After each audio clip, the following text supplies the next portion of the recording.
The ambulance sped through the deserted streets with urgency, carrying Patrick, a 10-year-old boy who had lived in an orphanage for as long as he could remember. He was unconscious, his face marked by the fragility of someone burdened by more than just his own weight. A thin blanket, hastily thrown over his frail shoulders, barely concealed the bones protruding beneath his pale skin. As soon as they arrived at the hospital, the medical team took over, immediately realizing there was no time to lose. "We need to admit him now," one of the doctors said firmly. The hospital corridors seemed to close in around the stretcher as it was rushed toward the emergency ward.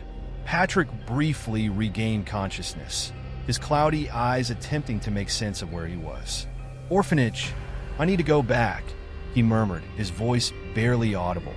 A nurse nearby leaned in and gently responded, "You'll be fine here, Patrick. We'll take care of you." But he didn't reply. His eyes closed again as exhaustion and weakness overcame him. In the hospital room, the doctors worked with calculated silence, every movement reflecting the gravity of the situation. They adjusted the monitors, administered medications, and communicated with glances as if every second was too precious to waste on unnecessary words. "Weak pulse, low blood pressure.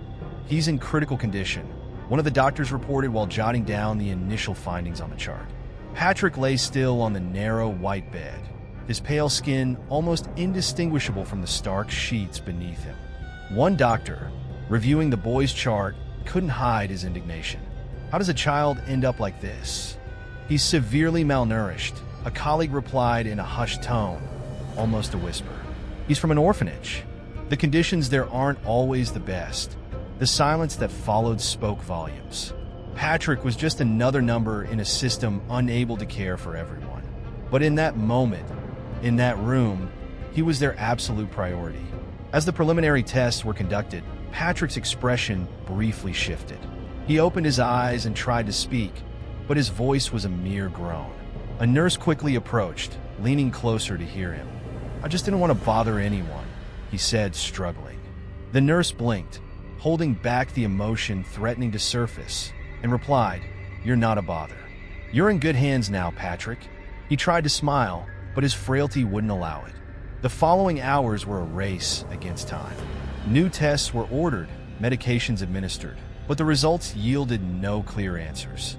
"He's not just malnourished," one frustrated doctor said. "There's something more. We need to figure it out quickly, or..." The sentence trailed off, but everyone in the room knew exactly how it would end. Patrick, so young, seemed to be hanging by a thread. The intermittent beeping of the heart monitor filled the air with its monotonous rhythm. Patrick woke slowly, the hospital room still a strange place, bathed in white light that felt cold and distant. Before he could feel entirely lost, a soft voice broke the silence. "Good morning, Patrick. I'm Gloria, your nurse. I'm here to take care of you." He turned his face toward the woman speaking. She had dark hair tied back simply and warm eyes that conveyed a sense of calm he wasn't familiar with. Gloria smiled gently, not rushing, giving him time to process her presence. At first, Patrick didn't respond, only watching her with suspicion. Gloria didn't seem bothered. She adjusted his pillow and carefully pulled the blanket up to his shoulders. "You know, it must be pretty boring just lying here doing nothing," she said lightly. "But don't worry, we'll do everything we can to make you feel better. And in the meantime, I'll keep you company." Patrick glanced at her sideways, frowning. "You don't have to do that," he murmured. Gloria smiled again, unfazed. "Maybe I don't have to, but I want to." Their interactions began hesitantly.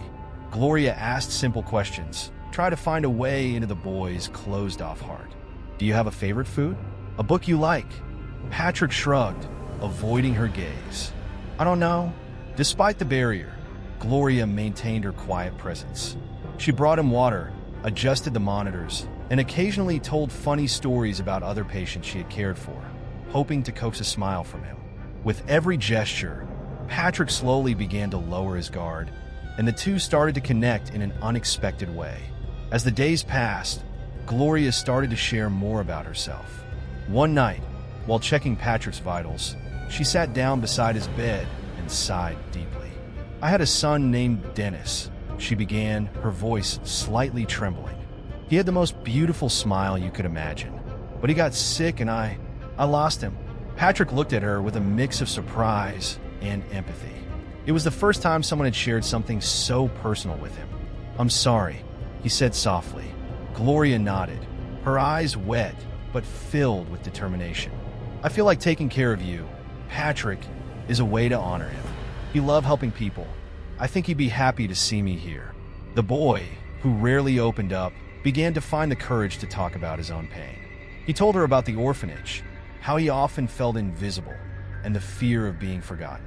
Gloria listened attentively, not interrupting, her eyes fixed on him as if every word he said was the most important thing she had ever heard. "I know it hurts," she said after a moment of silence. "But you're not alone now. I'm here." With each conversation, their bond grew stronger. Patrick began to look forward to Gloria's visits, and even his once closed-off expression seemed lighter in her presence. But despite the warmth Gloria brought him, Patrick's condition remained an unsettling mystery. The doctors were running out of time, and soon, they had to face a painful truth. When they entered Patrick's room that evening, Gloria knew something was wrong. The way the doctors hesitated, the somber expressions they wore, it was enough to confirm her worst fear. Patrick, ever perceptive, furrowed his brow. "What happened? Did you figure out what's wrong with me?" One of the doctors took a deep breath, her voice gentle but heavy with sorrow. "Patrick, we've done everything we could, but we couldn't find a cure in time. Your body is very weak." The words hung in the air like a storm ready to unleash. Patrick stared at her, his eyes wide, his breathing quickening. "I'm going to die." The doctor hesitated, but there was no way to soften the truth. "Yes, Patrick," she said quietly. "We believe you only have a few days." Tears streamed down Patrick's face. "So, that's it? I'm just going to disappear." Gloria knelt beside his bed, cupping his face in her hands. "No, Patrick, you won't disappear. You've touched so many lives. You will never be forgotten." Patrick shut down, withdrawing into himself. For days, he barely spoke, barely ate. But one night, in a rare moment of vulnerability, he whispered, "I'm scared." Gloria squeezed his hand. "You don't have to face this alone. I promise to stay with you." That night, as the hospital grew silent, Patrick finally surrendered. "Will you stay with me until I fall asleep?" he asked, his voice trembling. Gloria nodded. "Always." She sat beside him, softly humming a melody, stroking his hair until he drifted off. In the early hours of the morning, Patrick's breathing slowed. Gloria held his hand, whispering words of comfort. Then in one final breath, he was gone. Tears streamed down her face as she kissed his forehead. "Rest now, my sweet boy," she whispered. "You were never alone." Patrick's eyes widened as the words sank in, and then an enormous, overwhelming emotion took hold of him. For a moment, he simply stared at Gloria, his mouth slightly open as though trying to grasp the reality of what she had just said. Then, without hesitation, he threw himself into her arms, clutching her tightly as sobs racked his small frame. Gloria held him close, her own tears flowing freely. She stroked his hair, whispering soothing words, letting him feel every ounce of the love she had for him. "You're home now, Patrick. You're truly home." Patrick buried his face in her shoulder, his voice muffled but filled with joy. "I never thought this would happen to me. I always thought I would always be alone." Gloria pulled back just enough to look into his eyes, cupping his face gently. "Never again, Patrick. You will never be alone again. You're my son, and I will love you for the rest of my life." The weight of those words settled into Patrick's heart, and for the first time in his life, he felt completely safe, completely wanted, completely loved. That night, as Patrick lay in bed, Gloria sat beside him, holding his hand just as she had on that fateful night when he had returned from the brink of death. The monitor beside him beeped in a steady, reassuring rhythm, a stark contrast to the night she had thought she lost him. "Good night, Mom," Patrick murmured sleepily, his voice soft but filled with contentment. Gloria felt her heart swell at the word. "Good night, my sweet boy." As she watched him drift into peaceful sleep, she knew that the journey that had begun with tragedy had led them both to something truly miraculous. This was not just the end of one story, but the beginning of another, a story of love, of family, and of a future filled with hope. A smile spread across Patrick's face, his lips trembling as he struggled to believe what he had just heard. "Really?" he asked, his voice shaking with emotion. Gloria nodded, unable to hold back her own tears. "Really, Patrick? You have a home, a family. You have me?" Without hesitation, Patrick launched himself into Gloria's arms, holding her as tightly as his small frame could manage. Tears streamed down his face, but they were not from sadness. They were tears of release, of years of fear, loneliness, and longing finally coming to an end. "I thought no one would ever want me," he whispered. Gloria gently cupped his face, looking directly into his tear-filled eyes. "I have always wanted you, Patrick. From the moment you came into my life, you were my son." The days that followed were filled with simple, yet profoundly meaningful celebrations. Wanting to mark the occasion, Gloria let Patrick choose a special dinner menu. Without hesitation, he picked spaghetti and meatballs, calling it movie food. They laughed together as they prepared the meal, savoring every bite. Later, as they shared dessert, Patrick glanced around the table, his expression soft yet content. "This is what families do, isn't it?" he asked. Gloria laughed, her voice thick with emotion. "It's exactly what families do, my dear." Patrick's presence quickly became evident throughout the house. His once empty room was now adorned with colorful drawings and collages, filling the space with warmth and life. In the garden, Gloria and Patrick planted a strawberry patch together, a symbol of their shared new beginning. As Patrick carefully placed the seeds into the soil, he looked up at Gloria with curiosity. "Do you think they'll grow quickly?" She smiled, kneeling beside him. "With patience and care, Patrick, everything grows in its own time." The day their adoption certificate arrived was a milestone. Gloria carefully opened the envelope, treating it like a treasure, then held up the document for Patrick to see. "Look at this, Patrick," she said, pointing to his name. "It's official now. You're my son." Patrick ran his fingers over the paper, as if trying to imprint the reality into his mind. A quiet smile spread across his face. "That means I belong somewhere, doesn't it?" Gloria nodded, pulling him into a warm embrace. "You've always belonged, Patrick. Now the whole world knows it." That evening, as the sun dipped below the horizon, they sat together on the porch swing, watching the sky turn soft shades of pink and orange. Patrick rested his head on Gloria's shoulder, sighing contentedly. "I never thought I could be this happy," he said softly. Gloria stroked his hair and smiled. "And I never thought I'd have a son as special as you." What once felt like an ending had transformed into a new chapter filled with love, hope, and endless possibilities. Patrick finally had a family, and Gloria, who once believed her heart could never be whole again, had discovered a love that filled every empty space.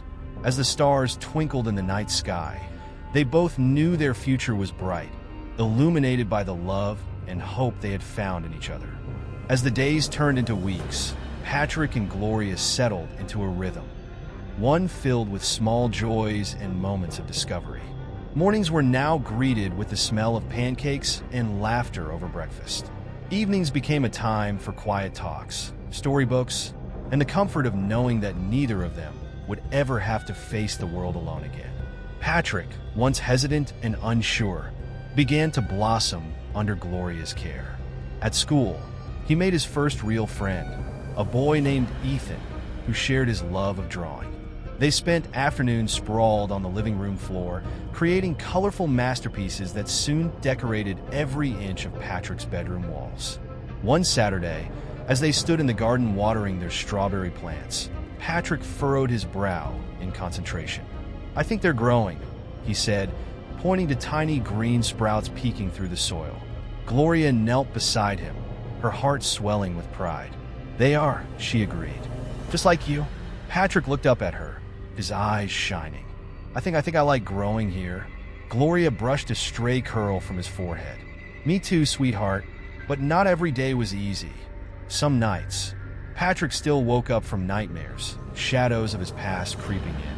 The first time it happened, Gloria found him curled up in his blankets, his breathing ragged with silent tears. Without a word, she sat beside him and wrapped him in her arms. "You're safe," she whispered. "I'm here." It took time, but eventually, Patrick began to believe her. One afternoon, as Gloria was sorting through some old boxes in the attic, Patrick wandered in. His curiosity piqued. "What's all this?" he asked, picking up a dusty photo album. Gloria smiled as she flipped through the pages, revealing snapshots of her younger self, family holidays, and cherished memories. But when Patrick reached a page with a picture of a small boy, one with the same dark curls and bright eyes as him, he stopped. "Who's that?" he asked. Gloria took a deep breath. "That's my brother Michael," she said softly. "He passed away a long time ago. He was just a little older than you." Patrick hesitated, sensing the sadness in her voice. "Do you miss him?" "Every day," Gloria admitted. "But having you here, it's helped heal some of that sadness." Patrick traced the edges of the photograph, then looked up at her. "Maybe we were both waiting for each other," he said. Gloria felt tears sting her eyes as she pulled him into a hug. "I think you're right. The months passed and seasons changed. The strawberry plants flourished, bearing small, bright red fruits. On the first day of summer, Patrick excitedly plucked the ripest one and held it up triumphantly. "The first one," he declared. Gloria laughed. "The first of many." That evening, they sat on the porch swing as they always did, watching the stars appear one by one. Patrick, now so much more confident, leaned against Gloria's side and sighed. "I think I finally know what home feels like," he murmured. Gloria pressed a kiss to the top of his head. "So do I." As the night wrapped around them, they sat in contented silence, knowing that, for the first time in both their lives, they were exactly where they were meant to be, together.